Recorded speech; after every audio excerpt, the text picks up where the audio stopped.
This is Morning at NTV, and thank you for making us the #1 breakfast show in the country. We really do appreciate. Let's get into our very first conversation of the day. According to the GSM Association, that is 5.135 billion people in the world have mobile phones, accounting for almost 70% of the entire global population. Among these, however, Uganda is among the top 15 countries with the worst SIM card registration policies, scoring 15 points out of a possible 21, and which was shockingly the same as North Korea. Imagine Uganda scoring 15 points, North Korea also scoring 15 points out of 21. That is really, really appalling. And so comparative study looked at a number of factors to determine where in the world SIM card registrations are most invasive. And this includes if biometrics are required in the registration process, whether the data is stored by providers or shared with government agencies. That is a very, very contentious issue that I'm going to be discussing with the data protection right there. Someone from the data protection agency. We have Dorothy Mukasa. She's the CEO of Unwanted Witness Uganda. She knows a lot about data protection, so I shall be having this conversation with her. A very good morning, and thank you for joining us. Thank you. How is Unwanted Witness Uganda? Tell us about that organization, what you do, and yes, we shall get it from there. Yes, Unwanted Witness Uganda is a civil society organization that looks at technology and human rights. Increasingly, we are using technology. We are in the era of technology, but a lot of human rights are being enjoyed using the technology. But then there are also violations that happen as we use the technology. So we are looking at a balance of enjoyment of human rights, but also responsibilities of those that are using the technology. So we advance the right to privacy, freedom of expression, access to information, the freedoms of assembly that are really happening online. So these are the rights basically we advance as we use technology. And comparative study looked at a number of factors to determine where in the world SIM card registrations are the most invasive. This includes if biometrics are required in the registration process, whether the data is stored, number 2, by providers or shared with government agencies. What does this say about the Pearl of Africa? Wow, we are doing badly. We are doing badly as a continent, but also as a nation, Uganda. We are also doing badly because biometrics is intrusive. You know the history of SIM card registration. So first, try to explain to us what biometrics authentication is, so that the viewer might understand. Biometrics authentication means that when you're registering, biometrics includes taking your fingerprint, taking your digital image. In other countries, they take facial scanning. Yes, in other countries they take the iris. There's DNA like involved. The Chinese. Yes, there's DNA involved. So all this data that identifies a person, in a biometric form, or in a digital form, is what is referred to as biometrics. Yes. So let's get into that interview. So the comparative study was looking at some of those countries with the most invasive SIM card registrations policies and registration using biometrics, storage of data, and whether it's shared with government agencies. So yes, what does that say about the Pearl of Africa? It's worrying. It's worrying for starters because in Africa we undertake enforcement of certain, for example, SIM card without first of all regulating the process. So the laws come after the process has kick-started. Because specifically for Uganda, we SIM card registrations is regulated by the Regulation of Interception of Communications Act of 2010. But in that act, it doesn't really stipulate the kind of data, that is now being collected. It's limited to any ID. For instance, the law says you present an ID, not a national ID, because you don't have a national ID by then. So you have your ID, your personal ID, be it a student's ID, an employment ID, you present an LC ID, and then you have your picture taken, and then you register for a SIM card. That's what the law says at Section 9 of the Regulation of Interception of Communications Act. But then when you look at at the level at where we are now, where we are even going into biometrics, you're already using biometrics for only a SIM card registration without a law on how this data is going to be collected. But for starters, it's even illegal. The kind of data that we are collecting now, government is collecting, is illegal, you know, because the law does not talk of a national ID as a primary document, as the only document that one should use to access a SIM card. It only invokes a policy paradox, because people are asking, why would a government reject its own passport as a medium for the validation of SIM cards? Because in other countries, a passport is the only way to recognize a citizen. So why would the government deny people from using a passport for SIM card registration? It points to one. It only points to one direction. You know, it only has one answer. It's, you know, I mean, a passport does not facilitate the massive communication surveillance that perhaps the government wants to undertake, and the SIM card does, you know, and the national ID does. So linking your name to your communication and also your biometrics is easy way of surveilling on you. So the passport, there isn't much information for the government to capitalize on, but when it comes to the SIM card, they know where you live, where you stay, who your mother is, who your father is. So that's what they are looking for. Exactly. And isn't the government spying on the citizens? It is definitely spying, and it's I mean, data is a form of control. If I have your data, then I can be able to control you. My God. And the only way to neutralize this is through a law. So we would be having a law to neutralize government surveillance. But because we do not have a law, we are openly being surveilled on, you know, without any sort of redress. This is why we need laws that really guide, you know, regulate the kind of surveillance, current surveillance that we are going through. This is why you're seeing we are number 15 as a country.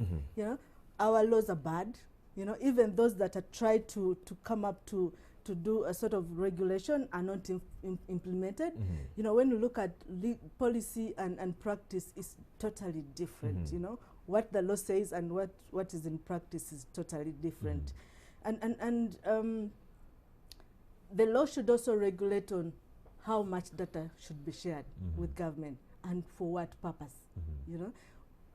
And as a data subject, I'm supposed to be aware that my data is being transferred from one point to another with my consent, you know.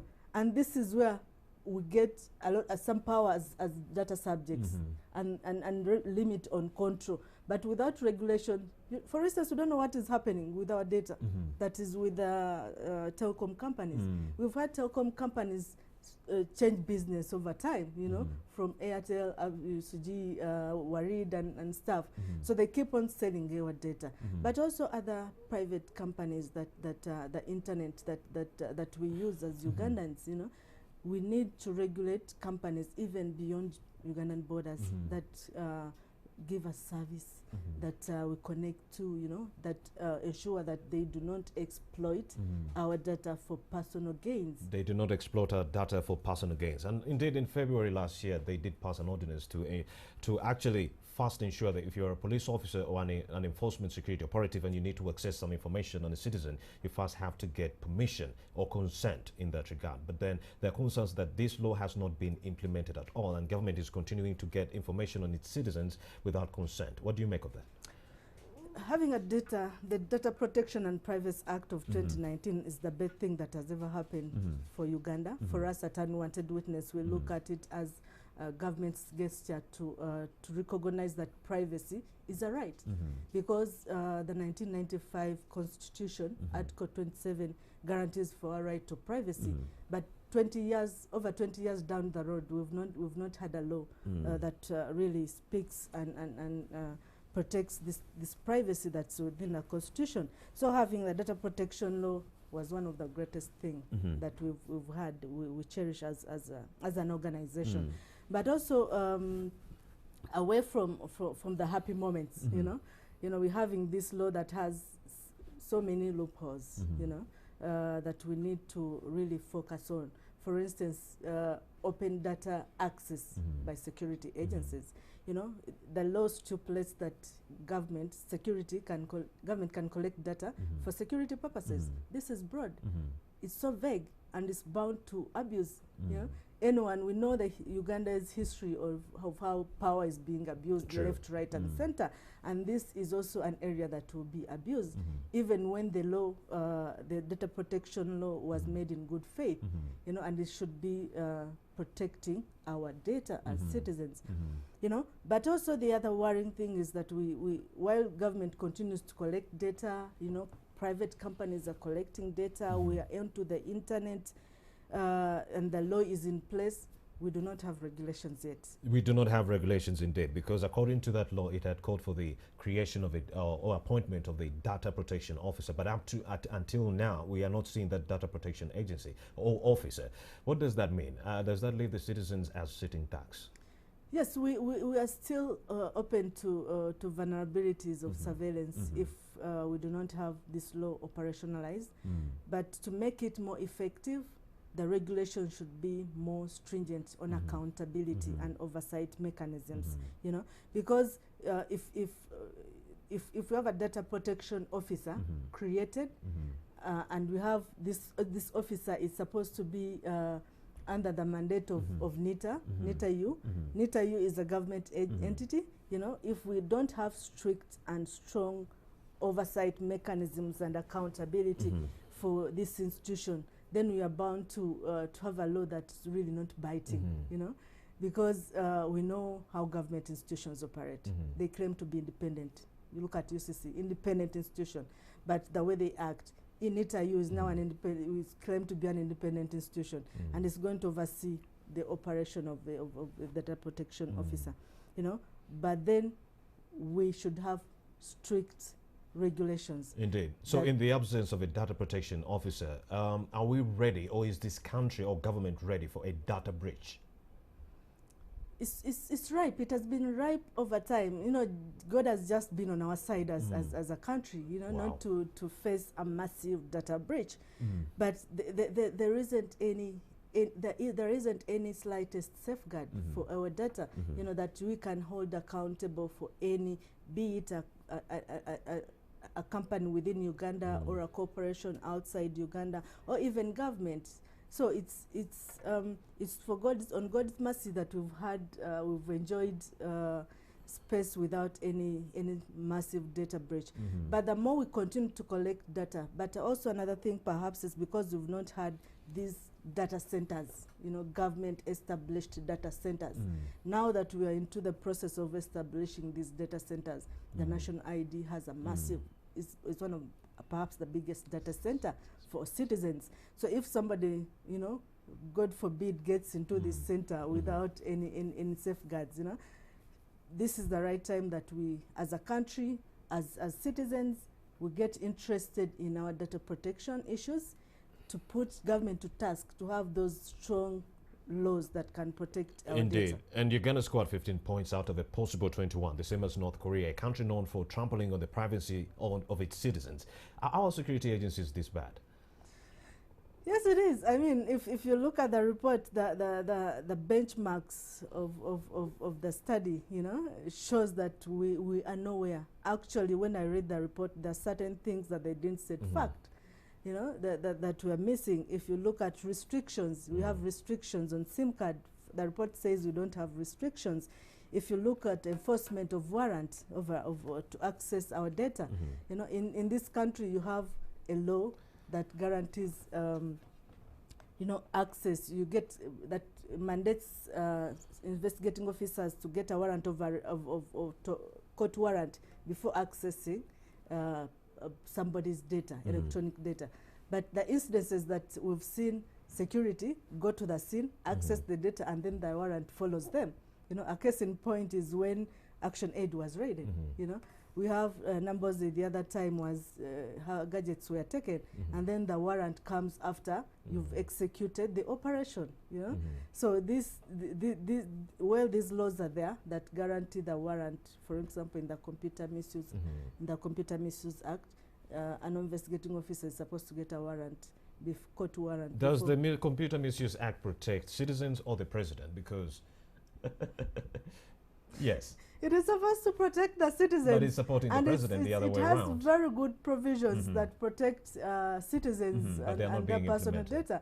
But like I said, policy and practice is totally different in this part of the world. Dorothy, we've run out of time, but in a minute, help us calculate the financial impact if high-risk data is leaked. I think Uganda cannot even handle you know, the risks in monetary value, you know, if data is lost. You know, it's a whole lot of first of all, stress factor. You know, you lose a lot as a person, you know, even as a government. If data is lost, you know, there's a lot now that one cannot even handle if data is lost. So we're talking of billions and billions of shillings or even dollars here when personal, even government data, any sort of data is lost.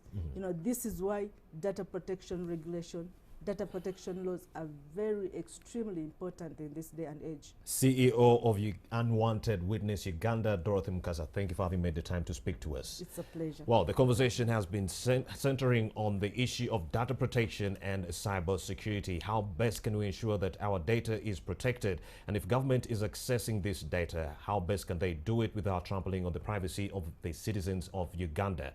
Let's take a very short breather and I shall return with our next conversation. We shall be talking about women entrepreneurship. We have Dr. Maggie Kigozi already here.